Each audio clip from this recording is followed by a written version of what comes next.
Bonjour à tous. Dans cette vidéo, nous allons traiter l'exemple du cours qui suit le tableau du grand 2, petit 2.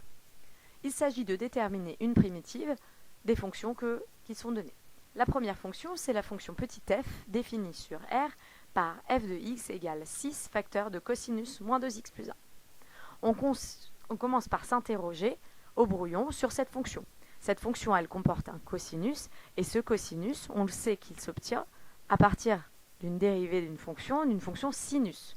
Ou alors on peut aussi s'interroger dans le tableau qui précède.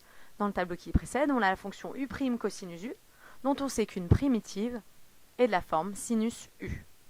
On peut vérifier en dérivant, dérivée de sinus u, c'est bien u' cosinus u, comme on l'a vu dans le tableau des dérivées.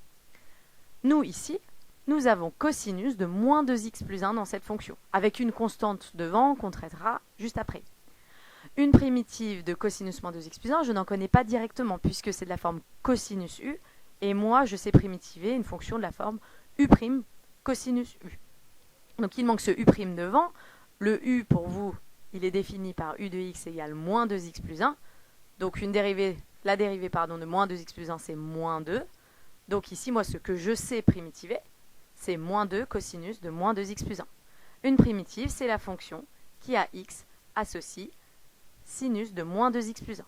On peut vérifier en dérivant, on obtient bien la fonction à gauche.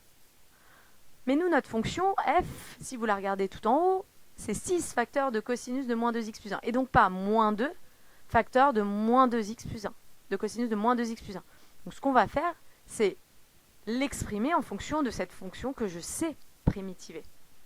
Mais si j'écris ça, ce n'est pas tout à fait égal.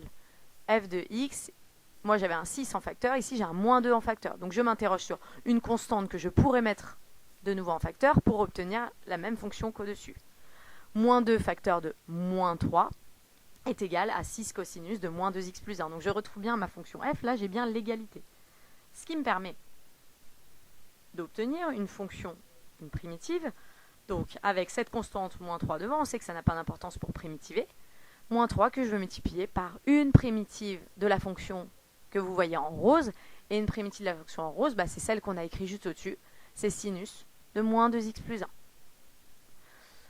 On peut vérifier cette primitive en dérivant grand F. Si je dérive grand F, donc je vais faire moins 3 facteur de la dérivée de la fonction qui à x associe sinus de moins 2x plus 1. Ça, je sais dériver en moins 2 facteur de cosinus de moins 2x plus 1. Si on multiplie moins 3 et moins 2, on obtient 6 facteur de cosinus de moins 2x plus 1. Et on retrouve la fonction f. Et donc grand F est bien une primitive de petit f sur R ici, puisque la fonction était définie sur R. Je vous laisse traiter les 3 autres exemples qui suivent dans le cours.